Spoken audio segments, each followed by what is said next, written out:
Welcome to the Seer Soup with real mediums, their real experiences, told in story form.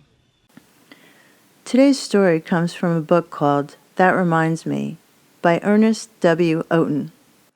But first, who was Ernest Oaten? A prominent British spiritualist, former president of International Federation of Spiritualists, and he was also the president of the Spiritualist National Union. He edited the journal Two Worlds, and he believed that his articles were inspired by the spirit of Emma Hardinge Britten, whose work had inspired the formation of the Union in 1890. As a chairman of the Parliamentary Committee of Spiritualist National Union, he pressed to reform the Fortune-Telling Act, which was a British law against mediumship, fortune-tellers, and witchcraft. He worked closely with Sir Arthur Conan Doyle, fighting for the rights of spiritualist mediums. In 1934, Oaten made history by becoming the first person to speak about spiritualism and mediumship on live radio broadcasts of BBC. You can find this record. It's been digitalized and available on YouTube. This story is called The Wrong Man, and so it begins. Some of the most remarkable psychic experiences were several visions that followed me through the years. For many years, I traveled the country from end to end, speaking in various centers. In fact, I think I hold one record. In that 1 year, I traveled nearly 11,000 miles by train in this country and addressed 325 public meetings.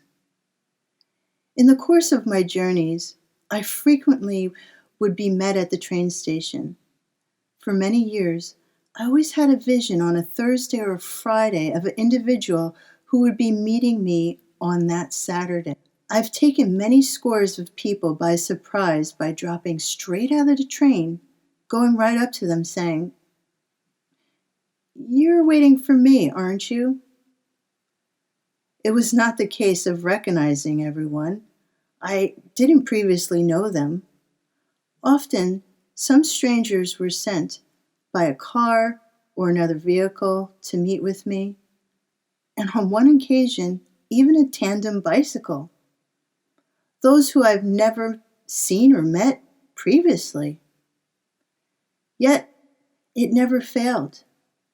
I immediately recognized the individual whom was sent to me by a vision a day or two prior, except on one occasion. I was going to Sheffield in 1909. I was traveling from West England.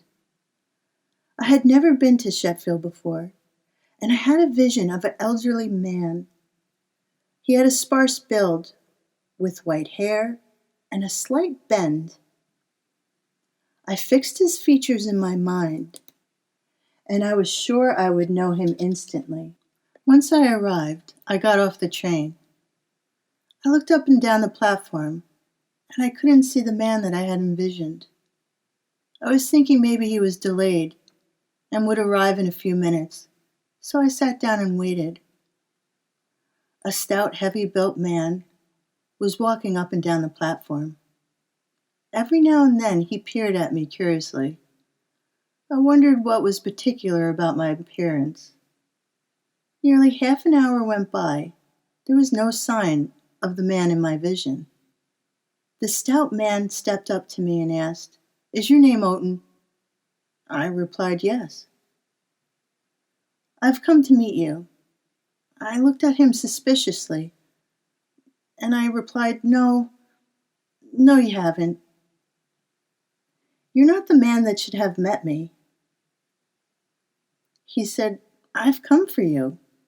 I replied, "No, you're not the man who should have met me here." He was an older man, and he was thin, sparsely built, had a slight bend to his stance.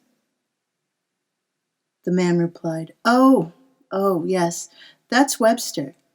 I had only gotten a message from him about 2 hours ago that unfortunately he couldn't come and he asked me to meet you.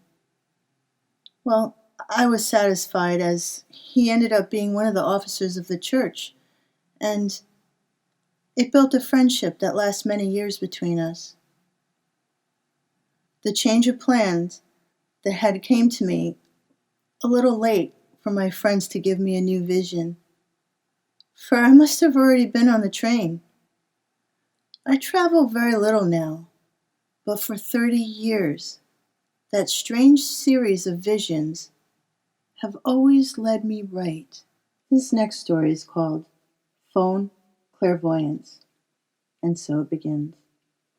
Mr. Vincent Turvey of Bournemouth was the most remarkable clairvoyant I had ever known. My first contact with him was a conversation on the telephone, which amazed me. It happened like this. I went to Bournemouth to take the Sunday service. I heard of the remarkable powers of Mr. Turvey. I was so pleased to hear that I had the opportunity to meet with him.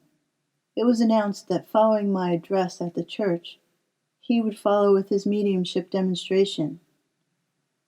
But as it turned out, when I arrived to the hall, I was disappointed to find that, unfortunately, Mr. Turvey had fallen ill, but he had a substitute named Mr. Frank Blake. I believed it was the first time that Mr. Blake did a public demonstration of mediumship. It certainly went very well.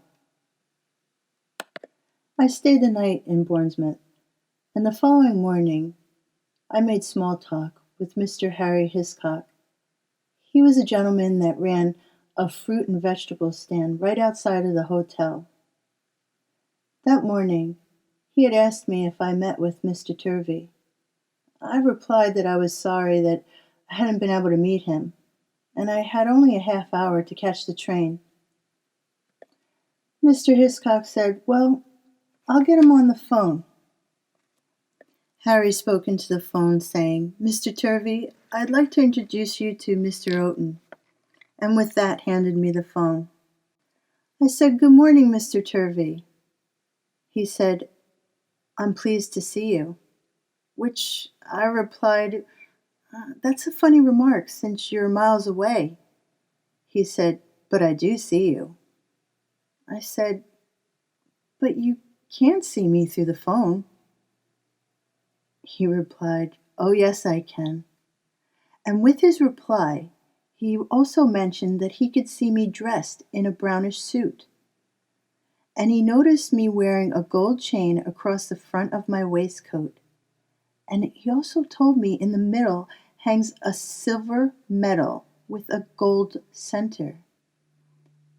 The detail saying that I had my name across it and that I won this medal in some sort of sport. He was absolutely correct. I stood there surprised. As I was standing by the phone, I stooped down to pick up a few potatoes. I put 3 of them between my fingers.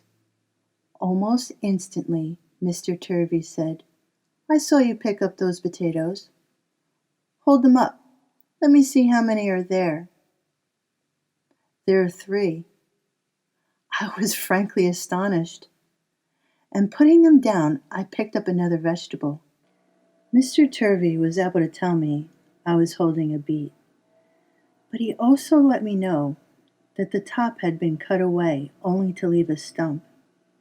I pulled out my watch and I asked him to tell me the time. My watch always ran a few minutes fast, but Mr. Turvey correctly told me what time was indicated on my timepiece.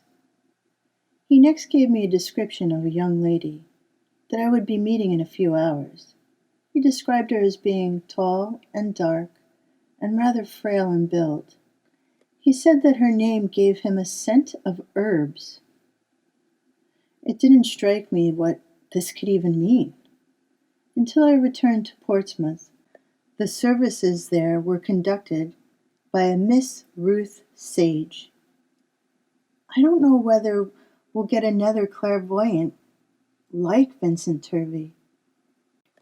His gifts seem to function just as strongly in the physical world as on the spiritual planes. Both worlds seem to him to be an open book. I even know that he has read a book through the telephone. Many of Mr. Turvey's incidences and gifts have been recorded in books. One is called The Beginnings of Seership. I hope you enjoyed these stories and found them interesting and fascinating like I did. Thanks for joining me today.